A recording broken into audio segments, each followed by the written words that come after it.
मित्रों नमस्कार।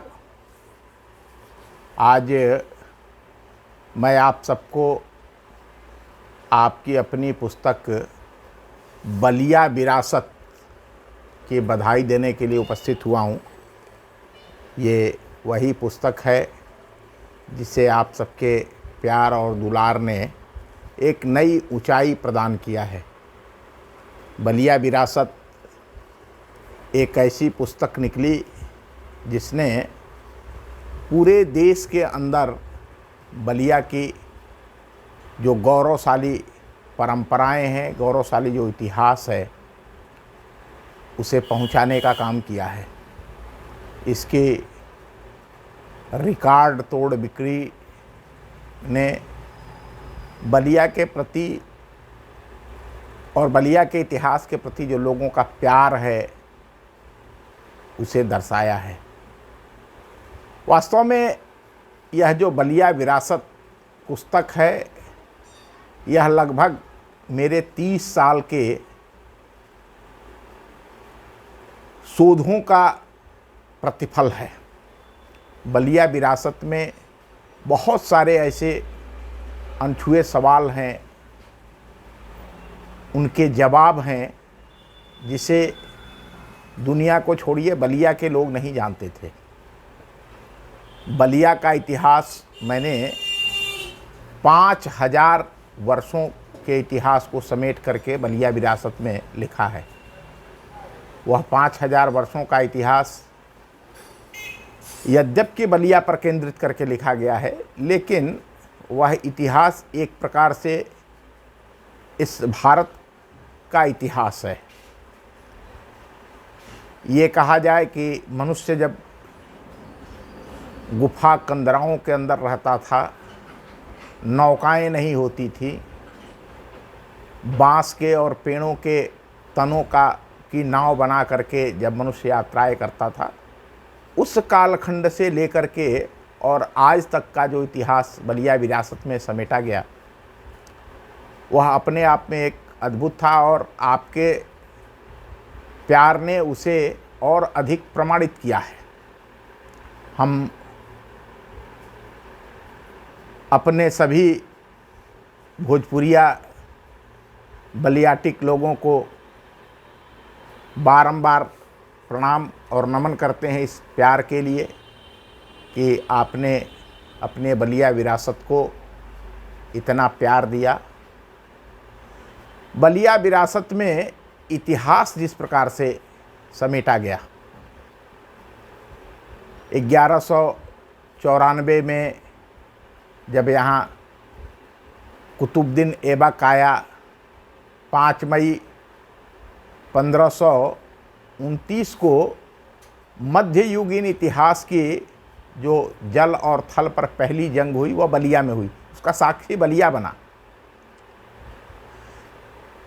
इसके अलावे बलिया में 1857 की क्रांति, 1942 की क्रांति, स्वतंत्रता संग्राम के इतिहास की भी झलक है।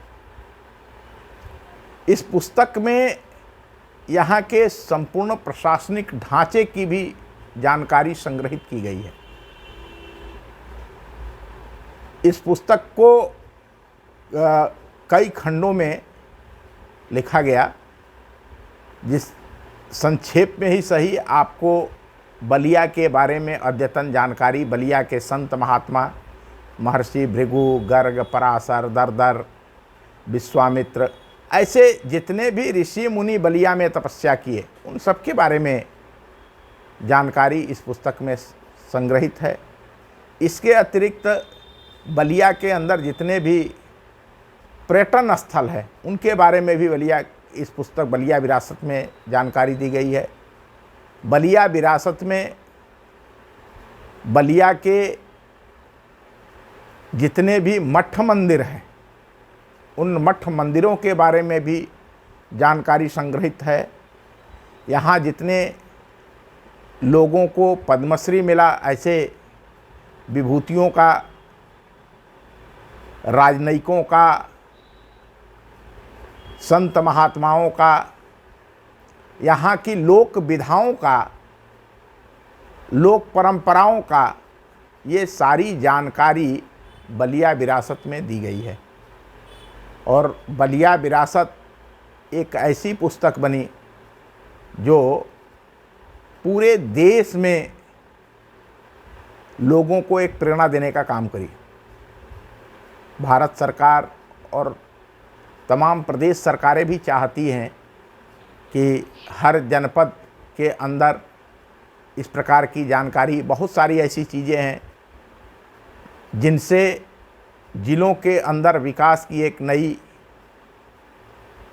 किरण पैदा हो सकती है, एक नया आयाम हो सकता है। कोई ऐसा जनपद नहीं है इस देश के अंदर जिसके पास अपनी कहने के लिए, अपनी धरोहर दिखाने के लिए कोई चीज़ नहीं हो। हमारे यहाँ बलिया में तो इसकी बहुत सारी प्रचुरता है। हमारे यहाँ अभी तक जो पुरातात्विक स्थल पाए गए, बलिया में ढेर सारे पुरातात्विक स्थल भी हैं। लखनेश्वर डी है, वैना है, पक्का कोट है, देवकली है, जहाँ बहुत सारे प्राचीन पुरावशेष पड़े हैं। इसके अलावा बलिया में जो संपदाएं हैं, जैसे हमारे यहाँ सुरहा ताल है, दह ताल मुड़ियारी है, दह ताल रेवती है, ये जो झीलें हैं, कौलेश्वर ताल है, ये जो झीलें हैं, इन झीलों के बारे में भी जानकारी इस पुस्तक में है। बलिया विरासत एक ऐसी पुस्तक जिसमें ढेर सारी जानकारियाँ, एक प्रकार से कहे तो ये पूरा बलिया का विकिपीडिया है। मुझे अच्छा लग रहा है कि बहुत सारे लोग जिन्होंने बलिया विरासत खरीदा, उसकी जानकारी को विभिन्न माध्यमों से प्रचारित और प्रसारित भी कर रहे हैं। यह एक बहुत अच्छा शुभ शकुन है। बलिया के लोगों के अंदर जो जागृति आई, यह भी इस पुस्तक के लिखने के एक उद्देश्य की पूर्ति करती है। बलिया विरासत में जो जानकारी संग्रहित की गई है, जो जानकारी दी गई है, वह हमारे जो भावी पीढ़ी के नौजवान हैं, जो प्रतियोगी परीक्षाओं में बैठने वाले हैं, जो बलिया पर रिसर्च करने वाले हैं, ऐसे लोगों के भी बहुत काम की चीज़ निकली। लोगों ने उसे खरीदा। यही सब ऐसे कारण है, यही सब ऐसे आयाम हैं जिसके कारण बलिया विरासत ने यह मुकाम हासिल किया और आप सबका प्यार मिला। मैं पुनः आप सभी को बलिया विरासत के प्रति इस प्यार के लिए आप सबका को प्रणाम करता हूं और मेरा यह प्रयास होगा कि बलिया के बारे में जो जानकारी बलिया विरासत में संग्रहित है, उसको छोटे छोटे वीडियोज़ के रूप में भी आप सबको बताने और सुनाने का काम करूं, जिससे यह जानकारी पहुंचे लोगों तक और लोग बलिया को देखने भी आएँ। प्रतिवर्ष बाढ़ और सूखे की मार झेलने वाले बलिया के विकास के लिए यह आवश्यक है कि यहाँ पर्यटन का विकास किया जाए। जब तक इस ज़िले में पर्यटन का विकास नहीं होगा, तब तक इस ज़िले का विकास नहीं होगा, क्योंकि हमारे पास बड़ी जगह नहीं है कि जहाँ हम कल कारखाने लगा सकें। जो ज़मीन है वो बाढ़ के समय डूब जाती है।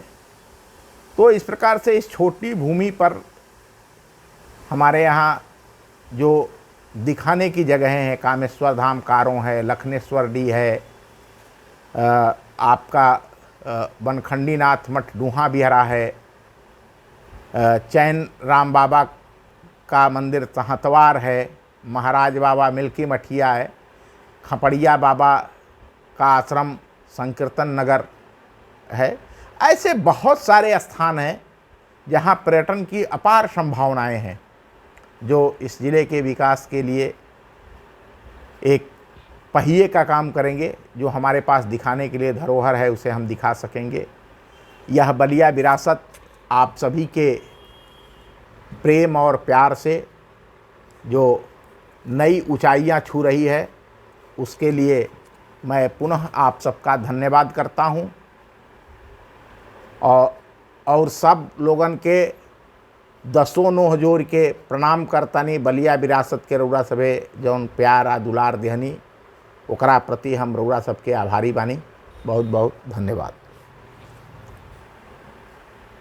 जे भी बलिया विरासत किनल चाहता तो ओकर लिंक नीचे दिहल बा, अमेजन पर उपलब्ध बा। वो रउरा यहाँ से भी खरीद सकीला।